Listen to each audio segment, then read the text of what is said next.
we interrupt your regularly scheduled programming for this breaking news.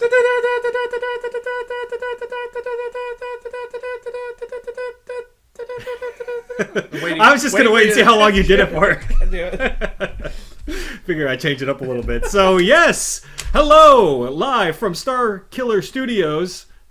Yes. We come to you with this breaking news. So, this is outside of our normal recording schedule. We've got some news that just hit the wire a couple days ago now, right? Right. It was 2 days ago. The 9th. So, yeah, 2 days ago. Almost 3. Right. So, as promised, outside of our regular recording schedule, if some news that's relevant to Star Wars hits, then we will come to you with this mini episode. So, do you want to just jump right into it? Yeah, let's do it. All right. So, what do we got? What was the first of these two big Star Wars related breaking news that happened? So the biggest one, is the Rian Johnson, writer and director of Star Wars: The Last Jedi, to create all new Star Wars trilogy. Yes. Right. So, first reactions to this for me was, we haven't seen Last Jedi. Fucking Disney must really, really heart this guy. Oh yeah, you read fucking give him a responsibility. Like, not even getting even into the article, just be like, you read the tagline, and you would, I think, were we playing Battlefront or we just finished playing Battlefront together? We had just finished. Yeah, we were on a tear in Battlefront. We were kicking ass. We played for like an hour. He was. Like, I'm doing my usual like hide in the bushes assist thing. Hey, again, you're strategic. I'm more just gung-ho fucking Rambo, go out and kill everybody. Anyway, so we had just finished a long play session. I walk over to my computer, I hop on Facebook, and I see Star Wars posted 1 minute ago. So this was as soon as they posted it. Rian Johnson to write and direct new Star Wars trilogy. I'm like, what? And then I immediately texted you. I'm like, what the fuck? So the first thing I took away from this was now you get to be confused by his name for years and years to come. I didn't fuck it up this time, so I think I might be on the right track. Yeah, but God only knows. Now we get to see his strangely spelled Ryan name for ever, even after Last Jedi comes out. But no, you kind of hit the nail on the head when you said like Disney is putting a lot of faith in this guy based on a movie that hasn't even released yet. Right. And you read this article and they suck his dick throughout like this whole fucking article. Like, how amazing he is. And for sure, Kathleen Kennedy just cannot get off his dick for this whole thing. And on an interview in the Star Wars show, basically saying that, raving about Rian Johnson and how amazing this movie is and everything else. So, which is scary. I think my response to you directly was, "This is terrifying." Yeah, because for one, we haven't seen the movie. Sure. And even my father, when we posted this on the Facebook page, my father responded with, "Shouldn't we wait and see the movie first?" Or like, or something like that. You know, it's like, yeah, it's a valid point, Dad. Yeah, and I mean, why make this announcement now? I know there was this whole investor call that Bob Iger was having, and that's where the other bit of news came out. But I mean, why announce this now when we're a month out from Last Jedi? Why not wait? Because you know Last Jedi is going to be huge. You know everybody's going to fucking love it. If you have that much faith in the fucking movie that you're going to give this guy a whole new trilogy, why not wait 2 weeks, a month after Last Jedi hits, breaks all kinds of box office records, makes millions and millions of dollars, then announce it? I mean, it's weird timing that they announce this now. When we've already got Han Solo in the works, we've already got an alleged Obi-Wan Kenobi movie in the works. Why announce this one now? It's odd timing. I don't know what the deal is with this. Well, I think it's probably because he's going to be working on it almost immediately. I think before we delve too deeply into what we think it's going to be or anything else, getting back to the article. Okay, yeah. They definitely, like, when we talk about Kathleen Kennedy is a quote, we all live working with Ryan. We all lived? We lived working with him. We all loved working with Ryan on The Last Jedi, said Kathleen Kennedy, president of Lucasfilm. Duh. He's a creative force, and watching him craft The Last Jedi from start to finish was one of the great joys of my career. Ryan will do amazing things with the blank canvas of this new trilogy. So, the other thing that is important about this new trilogy is that it is completely outside of, as again, quoting from the article, It's a new trilogy which is separate from the episodic Skywalker saga. Yes. So the current canon timeline, that basically everything is the Skywalker saga. For the most part. There's no real... Well, movie-wise. Well, even with everything that's out right now. Yeah. What canonical thing are we looking at right now that doesn't have some involvement in the Skywalker timeline? Rogue One? Part of the same timeline. Just because it didn't involve those characters, it's still part of the same timeline. That's like saying, well, it's Clone Wars, Rebels, everything. Skywalker doesn't have to be in it, but it's part of that. It's part of that Skywalker saga. Okay, well, Rogue One is part of that. Current canon, then? I mean, the only thing I could think of is like the comics that take place before Episode 1, like this shit with Yoda. But I mean, if we're talking, even then, we're like, it's what I take away from that is what's separate from the episodic Skywalker saga. Right. So they mean it's not going to be like episode fucking 10, 11, 12. Okay, so I'll give you that. Because the episodic movies, I think they're episodes referencing... like 0.1, 0.2, and 0.3. Sure, so yeah. -1, -2, -3. Well, what I think they're driving at in this is when they say the episodic Skywalker movies, they're talking about episodes 1 through 9 because they're the episodic movies and they center around the Skywalker family. Okay. Which is interesting when you think about episode 8 and 9 with Luke and is Rey a Skywalker, but we'll deal with that at another time. Some people have only been saying that since I don't know, since The Last Jedi came out. Yeah. But no, I mean it's pointing at this guy. Yeah, it's not necessarily going to be a different timeline. Like it ultimately, we don't know shit about the details of what this thing is going to partake besides the fact that it's not going to be an episodic thing and it's not going to involve the Skywalkers. What it could deal with, who the fuck knows? Some people, obviously people like me, are hoping for an Old Republic era sort of timeline. So here's what the part that bothers me. Johnson will introduce, this again quoting from the article released by Lucasfilm, Johnson will introduce new characters from a corner of the galaxy that Star Wars lore has never before explored. So that basically takes like Thrawn out of it because Thrawn is now part of like, if we're talking about Star Wars lore, that's making a different statement than the Skywalker episodic saga, right? Yes. Yep. So some of the things that I would like to have seen, like, okay, if you're going to involve something with Thrawn, Plagueis, because they allude to Plagueis in the movies, in the episodic saga. So, but does this also include never before? Yeah. Does that mean not an expanded universe either? Because holy shit, the expanded universe or now Legacy covers so much material to include the Old Republic. Yeah. So does that eliminate the Old Republic from being an option here? That is a good question. And again, so little details given in this. They haven't given anything besides saying that it's outside of the timeline or whatnot. But it's no release date. So no idea when that'll happen. I mean, I would imagine it'll kick off after Episode 9. It's probably going to... Episode 9, and then, JJ done with Episode 9, you'll have something in between it. What that's going to be, we don't know. It'll probably be something... the way it seems to be going with Rogue One in between the Skywalker saga, let's just call it.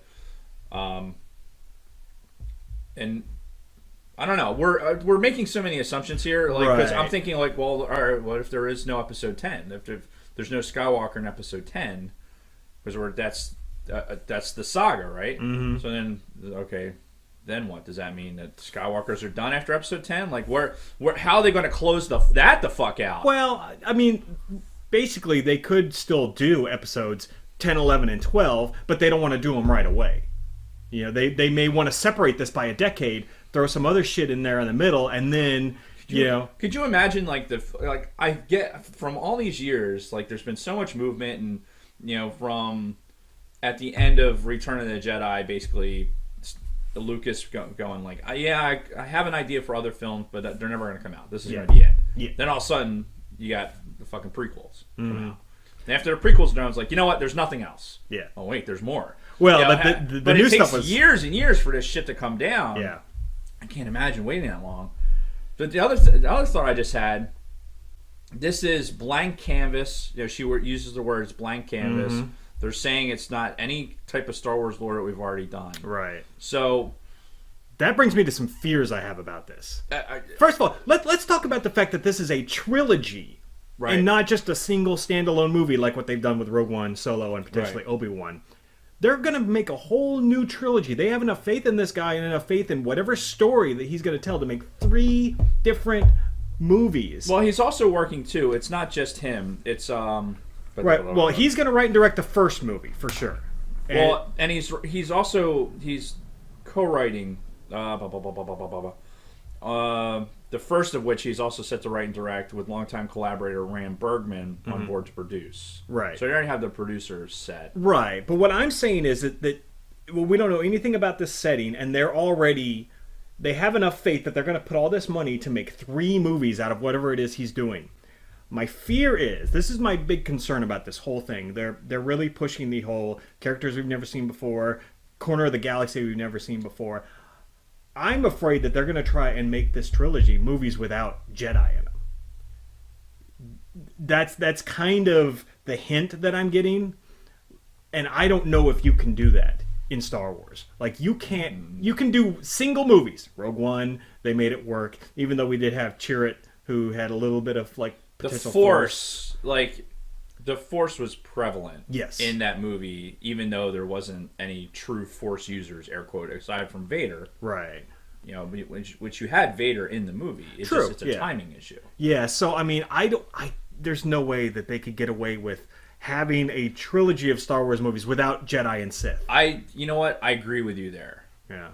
My thoughts on this is that if you were going to do something like this, and we're giving this guy a clean slate to write, whatever, but we're going back, a longer time ago in a galaxy further away. You think that's what this is going to be? And it's going to be the past. I think it has to be like the original Jedi Temple that Luke went looking for, the history of that, or even 1,000 years back. Yeah. Even though we're delving into that old Republic era, 1,000 years back when the fight between the Jedi and the Sith was so prevalent in the galaxy. Yeah.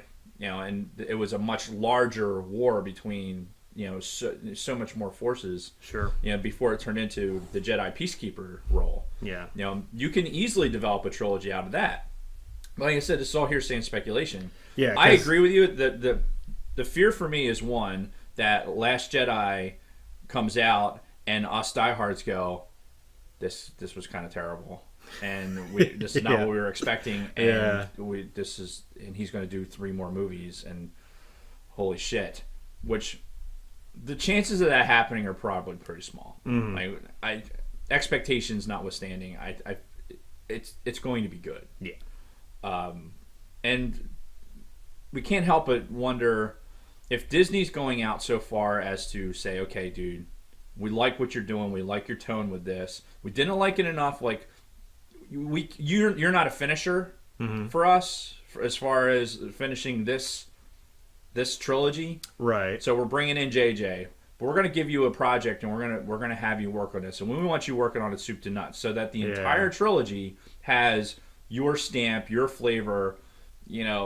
Write these stories, because let's face it, that's what George Lucas did. Like, when he sat down to write Star Wars, there was all this, obviously there's a preamble to get to the point that where they were, and then it had the storyline afterwards. So basically what they're doing is they're sending Rian Johnson off to go be George for a period of time and say, okay, you're in the Star Wars universe. There's so much around you, whereas George came up with and puked all this shit out on his own. You've already got the world. Now just develop a whole new story, outside of this. Yeah. And let's face it, this is not without precedence. Rebels it basically did the same thing. Yeah. With the characters, all new characters. Storylines that incorporate itself into what's going on with the rebellion. Sure. However, and bringing in people like Thrawn and some characters that's going to happen. There's got to be some level of interaction, at some point. Yeah. But things like the Inquisitors, these new ideas in Star Wars, Rebels brought all that to the table. So and it ran for 4 seasons. Yeah. So again, this for us in Star Wars, this is not without precedence. What's odd here, I agree with you, is the timing. Why now? Yeah. Probably because you're going to send him off to have him start doing this, and rumblings are going to start happening. Right. People are like, why isn't he like working on his next project? Or, right. Yeah. Why wasn't he doing? Yeah. Why isn't he working on Episode 9? Yeah. Why bring JJ in? Well, it's because we want him over here doing this. And you mentioned the whole JJ and the whole Episode 9 debacle. They might have already started negotiations with Rian Johnson on this new trilogy before they decided, oh God, fucking Colin Trevorrow is not our guy for Episode 9, but we've already committed Rian for this new trilogy. We don't want to take him away from that, so we'll pull back JJ. And that could potentially be what happened. Yeah, it's almost impossible to know what's the inner goings of sitting there in a room filled with all the Lucasfilm people and probably George sitting off in the corner just kind of like everyone turning at him every once in a while. It's like, George, what do you got for this? Anything? No. No. The Porgs was a terrible idea. We shouldn't have let you get at that input. Oh God. I may even take to blaming, starting like a whole Twitter trend on blaming the Porgs on Lucas. Somehow, some way, George Lucas would be like, I had nothing to do with this fucking movie. I never even saw the script, but I'm going to blame him for the Porgs. Well, it could be Kathleen Kennedy being like, we need some Ewoks in this trilogy, something that's similar to the Ewoks for this. So, Rian, come up with something that's very Ewok-like for this movie, and hence the Porgs were born. Insert angry, heavy breathing into here. There's no need to insert it. I can hear it just fine. All right, so anything that you would like to see in this trilogy? I mean, you know me, you know what I want to see in this trilogy, but is there anything you would love this to do? I think that you could. It's along the same ilk of what you want to see with the Old Republic stuff. I think you could do such a big, broad movie, like where you could have. It's such a clean slate. Mm-hmm. Like we've talked about it multiple times, and the scope of a movie that you could create based on those factors and those timelines. Yeah, it's alluded to. We may even get some allusion to it in this movie. That is true. With Luke going back and doing so much research into the Jedi history and everything else. That's a good point. Who better if Rian Johnson has already kind of written this movie to kind of encapsulate some of that, looking back in time to how the Jedi were formed, how the good and evil, the balance, all the other shit. Mm-hmm. If he's already got an idea for that, who better to write something like that? Like, let's go back. Let's go way back. Before the peaceful times of when the Jedi were the peacekeepers and before all that. Yeah. And let's get to that point. You could go back all the way to before the formation of the Republic, because I think technically the Jedi were around before the Galactic Republic. Well, obviously, formed. And this is, again, it turns into almost there's a term I'm losing for it, but think of it as a religious thing. Like, if we're talking about the Force, mm-hmm. the Force obviously wasn't something that was created late. Right. The Force exists in everything. So you're going to have that. Again, you're talking about the one thing that they can't remove from Star Wars. It's going to be the Force. At some point you have to pull C-3PO and fucking R2-D2 out of the storyline. Yes. So what's left is the Force. It's the only thing that's the same, right? Yep. So I think that's what I would like to see. I'd like to see them go back and think of it as not even like period piece, but just thinking about what you could do with the ancient Force users, and when there were so many of them, mm-hmm. When there's so many more like Jedi and Sith, and it's Jedi and Sith to me are titles. I heard that. Okay, that was weird. God damn it. Yeah. Oh shit! I know what that was. What was that? Keep talking. You unplugged something, didn't you? Well, it's not that I unplugged something; it's that I never plugged something.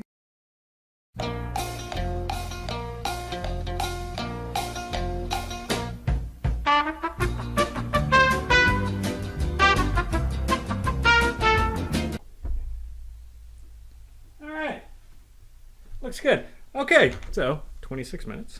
26. That's not too bad. So anyway, what were we talking about?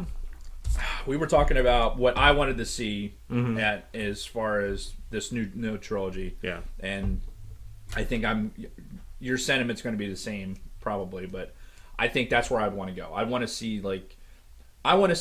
when the big battles between the Jedi and the Sith.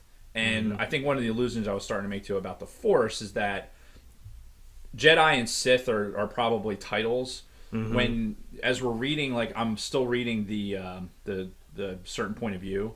Right. And I read, well, actually, no, it has nothing to do with that. It's more about the Luke Skywalker book that I read. And there was some stories in there talking about what Luke Skywalker, kind of his interaction with some beings on planets and things like that, where there were people or humanoids or whoever, creatures that they understood the Force differently. Like, it was still the Force, but they called it a different thing, and they understood it a different way. So, but it's still that ancient religion. Right, yeah, because you think about it in terms of, like, Christianity, right? Think of how many different sects of Christianity there are. There's, Catholics, Protestants. Then you've got people who built on it, like Mormons, and fucking whatever. Yeah. So, there are people that can take the same basic religious concept and build and create different sects, different belief systems around that. Or if you even go more macro than that, think about it as you have ultimately you're a free thinking human being, you're the sentient being that is curious about what there is beyond itself. Yeah. Right. So, and each, like in our own civilization here on Earth, it goes back to what the Egyptians believed and the Sumerians and all that. Go back. Everyone had that some sort of belief structure that there was something bigger than them. Okay. So, and it just so happened to turn out that the Jedi was the one that was the dominant belief system. Or the Force was, and that the Jedi were predominant. Like they were the representation of that. Of the Force users. But think about, I keep thinking back to all the, pile, as we look at a pile of books here of Expanded Universe stuff. Yeah. Or Legacy, whatever I'm supposed to be calling Legends. it. Legends. Fuck. So, all the Legends material that does, like, talk about other Force users on other planets that they're using the Force every day, but it's not the Force to them. It's not like they don't think of themselves as Jedi or Sith or anything else. They're just, they have this ability. Think of, I guess, let's make a jump to X-Men with mutants. They have abilities, but don't necessarily understand it. It's just abilities. Rey, the illusion in Force Awakens, is Rey had these extraordinary abilities for a human being. Yep. Anakin Skywalker. Caitlin watched The Phantom Menace on the drive out to State College yesterday. Oh yeah. And she had it going on her laptop, and I'm kind of listening to it as we're sitting in the back, and I'm listening to it, and like what's his nuts, the Tidarian, what's his name? Watto. Watto. Yeah. He says that Anakin's, he's a credit to your race. He says that to Qui-Gon, like because of his abilities flying the pod, right, and his mechanical abilities, and everything else. So he has this extraordinary ability, but it's never equated to the Force or anything else. Right, it's always like this is an extraordinary human being. Yep, that's the same thing with Rey. Early on. Now we know, having the fact that we've had 6 movies, we know we know what's going on with Rey. Yeah, we know why she has these abilities, but or at least we think we do. Yeah. How she got them is another thing, but we know why she's an extraordinary and why, but there's going to be so many planets and there's going to be so many people, humans or alien or whatever, they have Force ability. Yeah. So it does help that blank canvas to, like, it's not, other people can use the Force, and how they come about finding out they can use the Force and their adventures and things like that. Yeah, because it doesn't necessarily have to be Jedi per se, but like you said, like the Force, like people using the Force, fighting battles, maybe even using lightsabers, but just not calling themselves the Jedi and the Sith and all that. So yeah, but as long as we get something like that, what I'm afraid of is this being like the Outer Rim trilogy, and it centers around like fucking Hutts and bounty hunters and smugglers, and like there's no mention of Jedi or the Force or any of that stuff. That I would hate.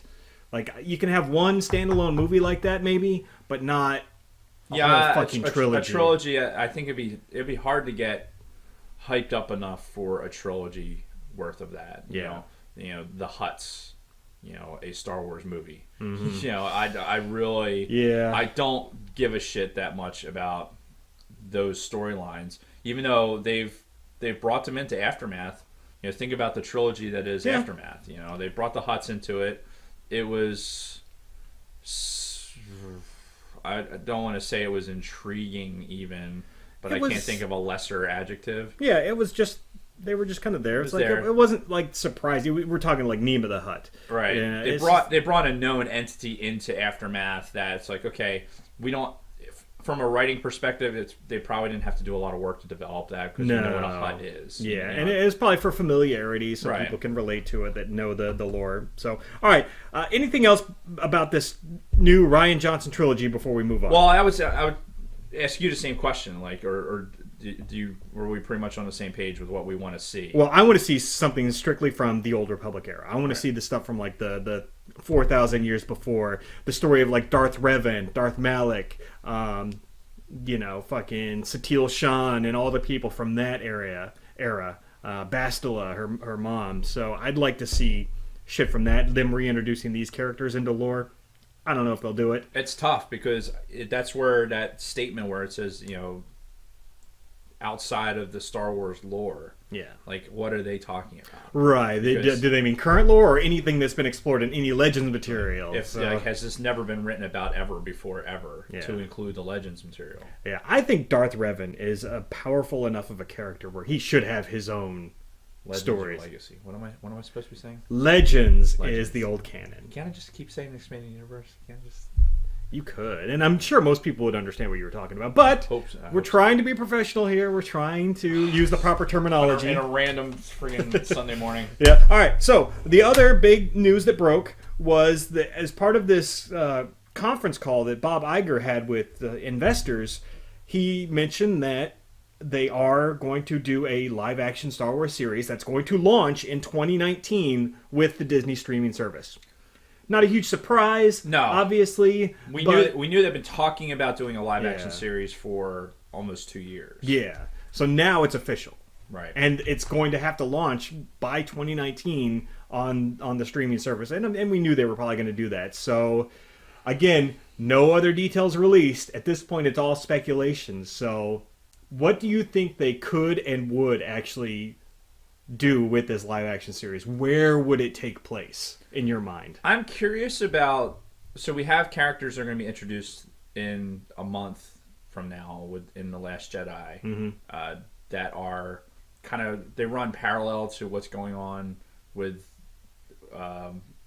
Rey and the storyline that we're familiar with. Right. All the Canto Bight stuff that's going to come out. True, yeah. You have this random mechanic that's going to somehow be Rose. So she's going to be Rose Ticket or something. Yeah. So you could go off of something like that. It's like Canto Bight is actually prevalent in the Luke Skywalker stories. Yeah, they're really pushing that. And there's going to be the Canto Bight novel coming out in a couple of weeks here. Right. So that's maybe where I think it goes. You could have with a live action series. You could have Rebels as a live action series. Yeah. Oh, yeah. Where you have a wayward Jedi that meets up with a group of people that are working with the rebellion. Mm-hmm. Now they're not going to do that. I don't believe they're going to do that because it's kind of already been done. Right. But it doesn't mean they can't run parallel to this Last Jedi, Force Awakens.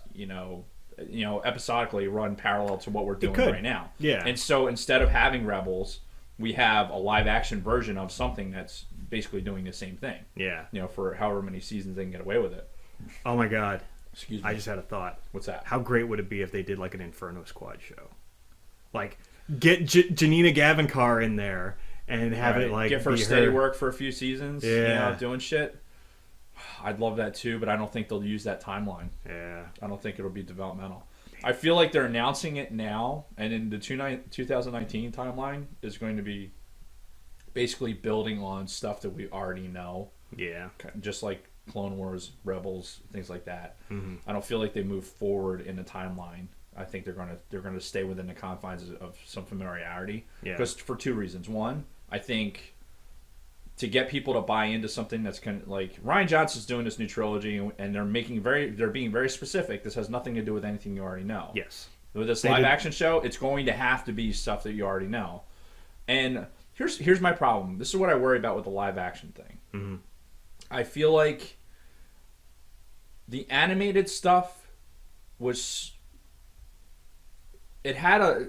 If I'm going to watch a live action series, think of something like Gotham, right? Mm-hmm. Where you have Batman, you have a Batman origin story that they're going to run, and they're doing everything live action. Yeah. Even though Batman, for the most part, if you weren't watching on a movie, you were watching an animated series, right? Yeah.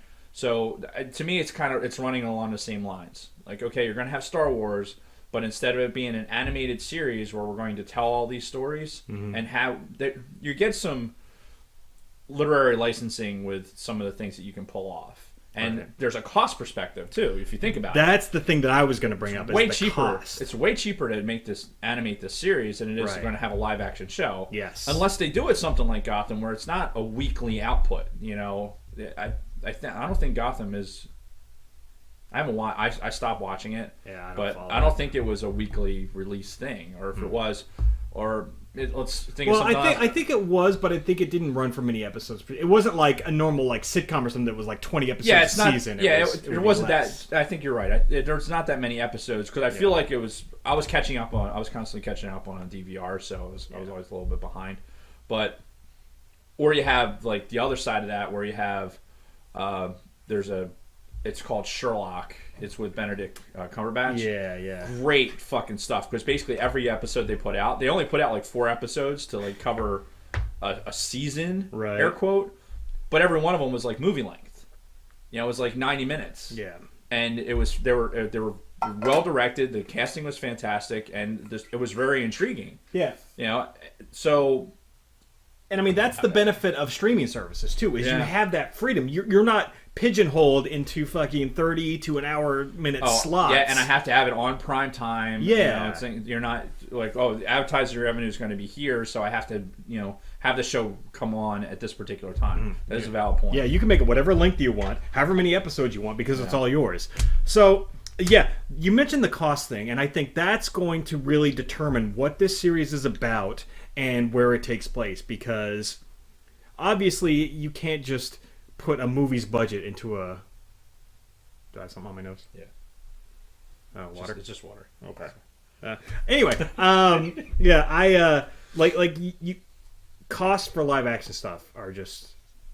they're high. Especially for a Star Wars movie, because Star Wars movies are some of the most expensive movies ever made anyway. Yeah. So, you can't just go all out with a fucking, what you do in the Star Wars movies with a TV show. So cost is going to be a limiting factor for this. So you're not going to have the all-out... And production time, too, because CGI effects take a long time. Mm-hmm. Think of how... you get somebody suited up in with the little bubbles and everything else, like they, for Inferno Squad. Yep. Which ends up being animated, but CGI is CGI. In order to animate people into those particular scenes, there's a lot of work that goes into that. Right. And CGI is easier now than it was when fucking Lucas was doing it for Phantom Menace. Mm-hmm. And think about it this way, to put that in perspective, The Last Jedi started filming, I think it was in February of 2016. February or March of 2016. We are now in November of 2017. The movie's going to be released a month from now. So almost 2 years from when they started filming The Last Jedi, it took for them to get it to, a final product. Yeah, and even with Solo coming out, that's director swapping notwithstanding. That's probably, the CGI stuff is that you don't have Force users and Jedi and shit like that. Well, at least with that until we know of. You're talking about a regular dude, smuggler doing smuggler things. Yeah. So space scenes, spaceships, shit like that is probably where all the CGI work is, not necessarily in the actual what people are doing. Right. Force choking and shit like that. So, and even that took. When did they start fucking production on that? What, Solo? Yeah. Oh well, it's been over a year, but with the reshoots and everything else. Yeah. But they can do the space effects outside of the live action filming too. Well, that's true, but I just the overall timing of it. It takes time. It adds time when you're doing those effects. Yeah, so it'll be interesting to see how this live action series pans out and what it's gonna encompass, because again, you've got production time, you've got fucking effects and all that shit that's going to affect it, and cost. So who knows? And again, as far as this new trilogy and the live action show goes, as soon as details come out about these, we will talk about it here on the show. So, I will say, just because it just popped into my head, and I feel like it's an important parallel to draw. You know, we talk about saturation. Mm-hmm. You know, is there going to be saturation in the Star Wars market with having so much, especially this coming out in 2019? Yeah, we're going to have movies every year. Mm-hmm. You know, people could take or leave. Like, one of the beauties of Clone Wars and Rebels was it was geared toward a younger audience, so people could take or leave it. Right, and you don't have to see it to understand what's going on in the core movies. Are you going to make a go through the entire process of a live action series and make that so it's like, hey, you know, you don't have to watch this. You know, if you want to watch Star Wars and it's just Star Wars your thing. I hate to even draw the parallel, but it smells of Star Trek to me. It smells of, like, Star Trek was a television series that had developed into movies. Mm-hmm. Again, I'm not a Star Trek hater, but I'm a Star Trek movie guy. I was never really into the series as much. Mm-hmm. And I know there's a lot of people that could go either way. Sure. But I look at it as, like, as they struggle to put Star Trek out right now on a streaming service. Mm-hmm. Like, I think it's on CBS. CBS has their own thing. And I don't know the popularity because I'm not following it. If it's not a movie, I have no interest in this new Star Trek series at all. And that's what I fear. I fear that in an effort to capitalize on, like, the Star Wars brand, that you can saturate. Mm-hmm. Just like, you know, we talked about it in the last podcast. Yeah, the Disney buyout of Fox. Right. That was the last episode. Yeah. That's. Just want to make sure we didn't. Yeah. Anyway, we're talking about, can Disney get too big? I think, all right, we have Star Wars. Can we saturate the the Star Wars audience? Yeah. Which I think is entirely possible. I think it's going to be on us. Like, we're doing a podcast. Most likely, we're going to be watching it. Mm-hmm. You know, do I imagine a point where I can be sick of Star Wars? No, because something will give. You know, I might not read any more of the comic books. I mean, like, you know what? Right. That's going to fall off for me, or maybe even the novels. You know, unless a novel really catches my eye and it has something to do with the Skywalker saga, maybe I don't read a novel. Yeah. You know, so there's going to be a point where you only have so much focal energy you can put on it, and you know, while there's only so many hours in the day, and basically. While I think that most of the TV executives and people at Disney and everything else think that, like, we're spending 99.9% of our time sitting our ass in front of a TV, which for most people is probably accurate. Mm-hmm.